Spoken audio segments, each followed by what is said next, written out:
I want to go after Canelo Alvarez in 3 years. I want to be world champ. Max? Yeah. Will we actually see this fight?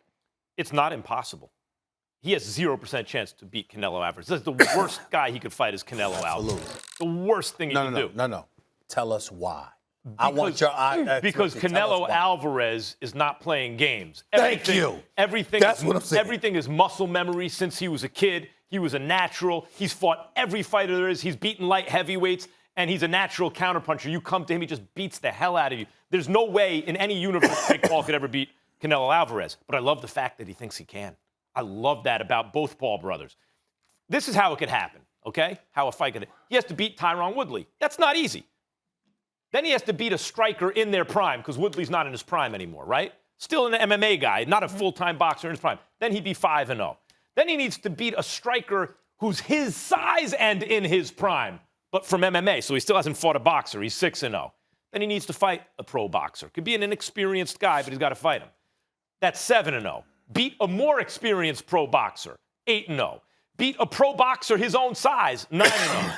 Beat a more experienced pro boxer his own size. He'd be 10-0, and now he's ready for an 8-round fight against a real fighter, right? Then you got to beat that guy. It takes a while to build up a world-class 10-round fighter, and he'll always be at a disadvantage against guys with amateur backgrounds because they have muscle memory.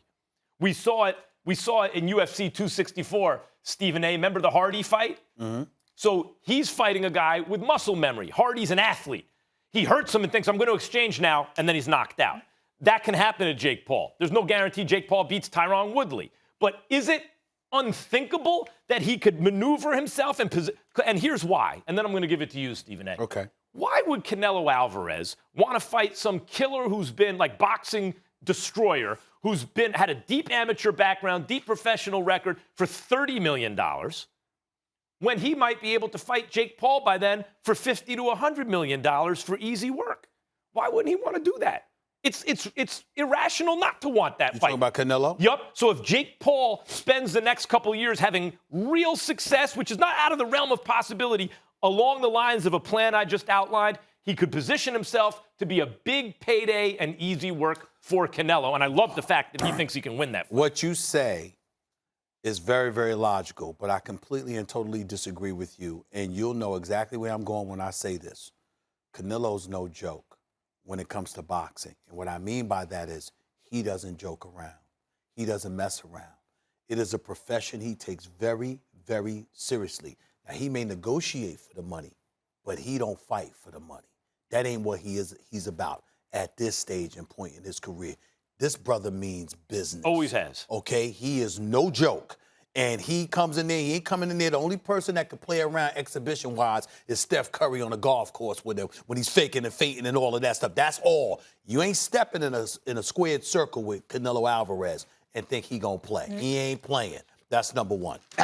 Number two, it's important because Jake Paul has done a great, great deal for himself.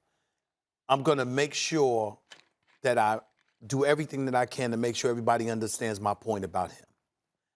I like and appreciate Jake Paul and what he's done for the sport of boxing because he has shown these people you don't have to rely or be at the mercy of these promoters in order to make money in a ring.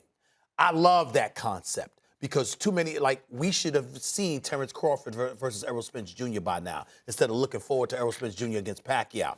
But we got to wait because the promoters, they have too much control over the sport. That's why the UFC has elevated in its popularity. One promoter. Because it's one promoter, which is Dana White, and he's going to make sure you get the fight. Why can't they do that in boxing? That's right. You're going to make sure you get the fights that you want to see. So in that regard, I'm very high on Jake Paul. But let me be very clear. I thought what he did to Nate Robinson was illegal. Nate Robinson is no boxer. Jake Paul. Neither was Jake Paul at the time. Time out. Wait a minute. Jake Paul, from what I'm told, if I'm wrong, I apologize. What I have been told is that Jake Paul has been training with professionals for the last 4 years. Mm-hmm. That's what I've been told. Whether it's boxers or trainers, this dude has been in the gym he takes this very, very seriously.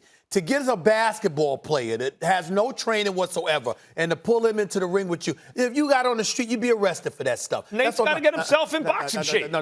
Nate is no boxer. He was doing it. He was talking smack to a guy that was talking on YouTube. That's all it was. But you knew you were training professionally for years, and you had somebody in the ring that was ill-equipped to be in there with you. I don't like that. That's very shady. Now, I want to see this guy against boxers. Now, let me say this. Anybody with muscle memory, Max, that's all I mean by that. Well, Tyron Woodley has some striking experience. I would have knocked Jake for beating him because I get that. That's my point. He's got some experience, even though I don't think that he's a boxer. But the bottom line is he can definitely hit, and we know what he did in the UFC because Tyron Woodley was great at one time. Here's my point about Canelo that I wanted to give to you. Max Kellerman, I'm going to use this opportunity to give some people some shine. I'm not sure Jamal Charlo is big enough to beat Canelo, but the brother is like 32-0. Yeah. I mean, when we gonna give him some love in terms of him deserving a title shot, a big fight I'm talking about against a big name fight. And you know who I'm a real fan of, Max? A huge fan of.